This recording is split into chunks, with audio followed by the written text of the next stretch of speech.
No princípio, não havia forma, nem tempo, nem som. Apenas o vácuo insondável, profundo como o esquecimento e tão silencioso quanto o suspiro de um segredo nunca dito. O nada reinava absoluto. E então, algo que desafia a lógica aconteceu. Não foi uma explosão, não foi uma colisão, foi um sussurro, um comando, uma voz tão poderosa que sequer precisava ser ouvida. Bastava existir. Haja luz e ouve. Na vastidão do caos, uma centelha cortou as trevas como um relâmpago nascido do eterno. A luz se separou da escuridão, e pela primeira vez, o universo respirou. Um sopro divino percorreu dimensões ainda sem nome, e o tempo começou a contar, sutil e implacável. Aquele era o primeiro dia, mas essa história não é apenas sobre a luz. É sobre o que viria depois, sobre nós, sobre a humanidade. E o que há por trás de nossa origem talvez seja mais misterioso do que a maioria ousa imaginar. Porque antes que os humanos existissem, havia um plano, um propósito antigo e insondável, forjado fora do alcance do tempo e da razão humana. No segundo dia, a voz ordenou e os céus se formaram. A abóbada azul foi erguida sobre as águas, separando as dimensões superiores das inferiores. Um véu invisível passou a dividir aquilo que é terreno daquilo que está além, uma muralha entre o conhecido e o eterno. E mesmo ali, no silêncio do segundo dia, algo estranho pairava, uma expectativa. Como se todo o cosmos estivesse prendendo a respiração, à espera de algo monumental. No terceiro, as águas se afastaram e a terra firme emergiu. Árvores, frutos, ervas, cada folha, cada raiz, como se obedecessem a uma sinfonia secreta escrita pelas mãos do próprio Criador. O solo ainda era virgem, intocado por qualquer pegada, mas as sementes de um destino mais complexo já estavam lançadas. No quarto, as estrelas. As estrelas. Ninguém sabe ao certo se aquelas luzes foram colocadas para iluminar ou para vigiar, mas estavam lá, firmes em suas posições, como olhos fixos no tabuleiro do universo. E o sol, aquele guardião do dia, e a lua, senhora das noites e dos mistérios. Ambos se moveram conforme o decreto de uma mente superior. No quinto, criaturas marinhas e aves tomaram forma. As águas fervilharam com vida, e os céus se encheram de voos e cantos. A terra começava a pulsar, como se preparasse para algo grandioso. Mas o mais enigmático ainda estava por vir. O sexto dia, o dia em que tudo mudaria. Foi então que o Criador disse: façamos o homem à nossa imagem, conforme a nossa semelhança. Uma frase simples, mas dentro dela esconde-se um abismo de significados. Façamos? Quem é esse nós? A Trindade? Uma Assembleia Celeste? Ou talvez algo que o homem jamais entenderá plenamente? As interpretações dividem teólogos e místicos há milênios. Mas uma coisa é certa: aquele momento foi diferente de tudo o que havia acontecido antes. Com as próprias mãos, Deus moldou o homem a partir do pó da terra. Não foi criado com palavras como os outros. Foi esculpido, cuidadosamente, como uma obra-prima. Seus olhos, ainda fechados, não sabiam da eternidade que pulsava em suas veias. Mas então, Deus inclinou-se e soprou em suas narinas o fôlego da vida.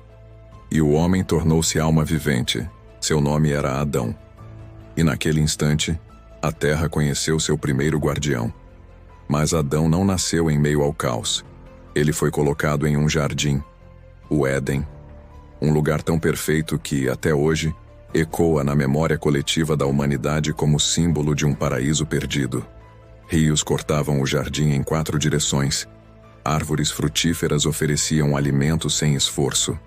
E no centro, 2 árvores, a da vida e a do conhecimento do bem e do mal. Adão era livre. Livre para andar, nomear os animais, cuidar do jardim. Mas havia uma restrição, uma única. Deus disse: de toda a árvore do jardim poderás comer livremente, mas da árvore do conhecimento do bem e do mal, dela não comerás. porque no dia em que dela comeres, certamente morrerás. Uma regra, um limite, uma escolha. A semente do mistério estava plantada, mas o homem estava só. E o Criador viu que isso não era bom.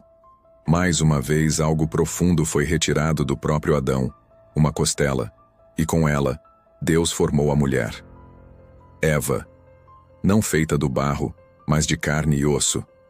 Não como as outras criaturas, mas como extensão do homem. Complemento e desafio. Reflexo e enigma. A união de ambos formava algo maior, algo eterno. No entanto, onde há luz também há sombra.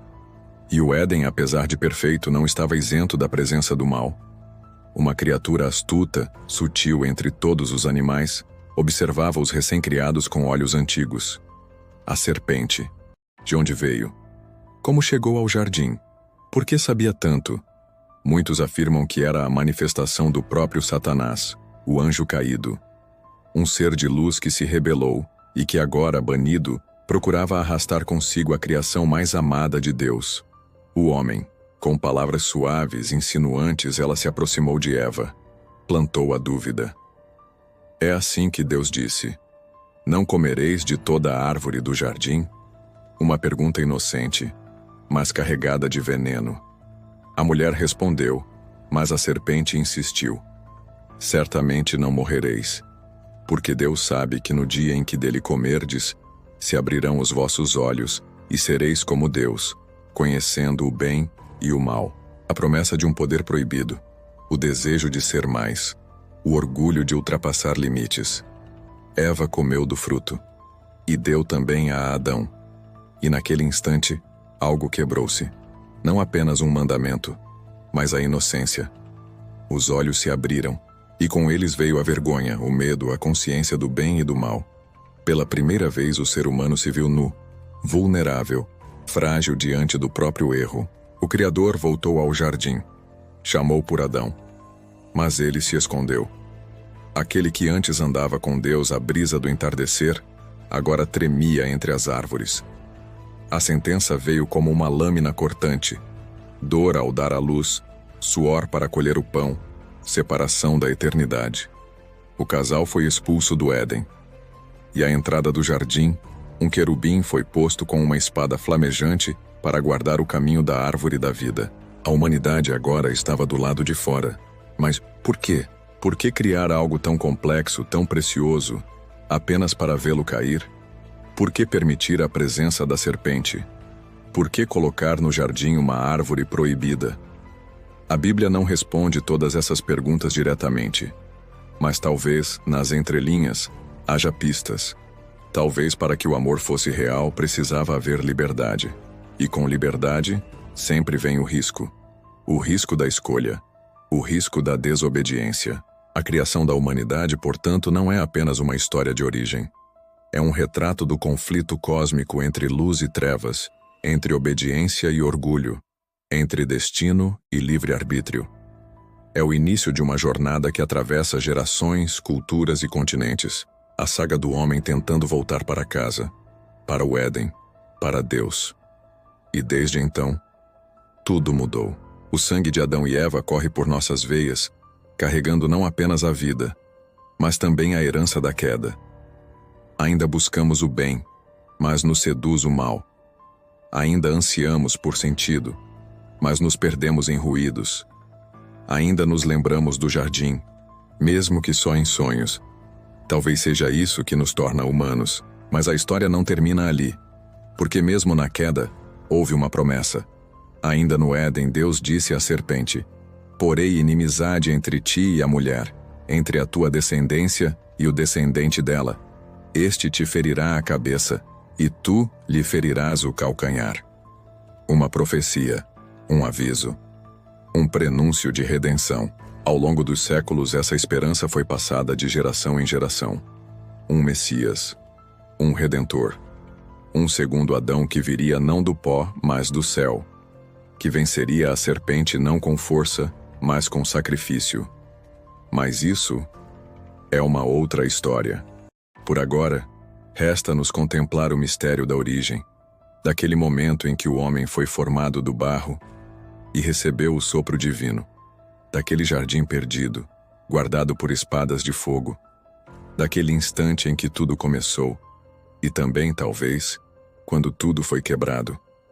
A criação da humanidade, segundo a Bíblia, é mais do que um relato, é um espelho, onde vemos quem fomos e quem poderíamos ter sido, e talvez quem ainda podemos nos tornar.